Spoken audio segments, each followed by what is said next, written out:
วันนี้ข้าพเจ้าจะมานำเสนอวิธีสอนแบบซีเนซึ่งจะมีเนื้อในและขั้นตอนเป็นเนื้อในนั้นเข้ามาติดตามพร้อมกันความหมายวิธีสอนแบบ CNET แม่นวิธีสอนที่ใส่ CNET เป็นรูปแบบการสอนที่มีเป้าหมายเพื่อฝึกทักษะและให้ความรู้เบื้องต้นแก่ผู้เรียนเพื่อให้ผู้เรียนมีพฤติกรรมตามจุดประสงค์ที่กำหนดไว้จุดประสงค์วิธีสอนแบบ CNET 1. เพื่อให้ผู้เรียนมีความรู้ความสามารถและทักษะพื้นฐานตามที่ได้กำหนดไว้ 2. เพื่อให้ผู้เรียนสามารถปฏิบัติงานอย่างเป็นขั้นเป็นตอนจนบรรลุผลตามที่ได้ตั้งไว้โดยเกิดข้อผิดพลาดน้อยที่สุดวิธีสอนแบบ CNET มี 6 ขั้นตอนดังนี้ขั้นที่ 1 ขั้นทบทวนความรู้เดิมขั้นนี้ครูทบทวนความรู้เดิมของนักเรียนที่ได้เรียนผ่านมาแล้วครูให้นักเรียนค้นคว้าประมาณ 3-5 นาทีแล้วให้นักเรียนอยู่ในห้องขึ้นตอบคำถามสำหรับบทเรียนในบทนี้อาจารย์อยากให้พวกน้องรู้และเข้าใจเกี่ยวกับการเคลื่อนที่มนการเคลื่อนที่มนเสมอและการเคลื่อนที่มนเปลี่ยนแปลงเสมอสำหรับขั้นนี้ครูให้นักเรียนแบ่งกลุ่มออกเป็น2กลุ่มตามจำนวนนักเรียน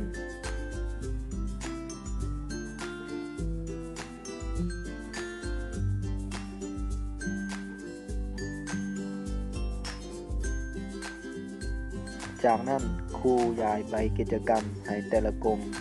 ค้นคว้าจากคำถามที่ครูให้มาหลังจากนั้นนักเรียนแต่ละกลุ่มเลือกตัวแทนขึ้นมารายงานอยู่เทิงกระดานแล้วนักเรียนแต่ละกลุ่มส่งใบกิจกรรมให้ครู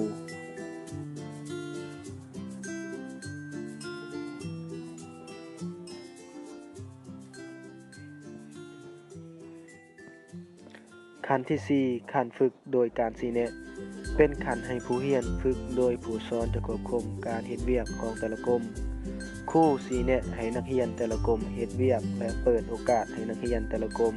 ที่ยังสงสัยหรือบ่เข้าใจถาม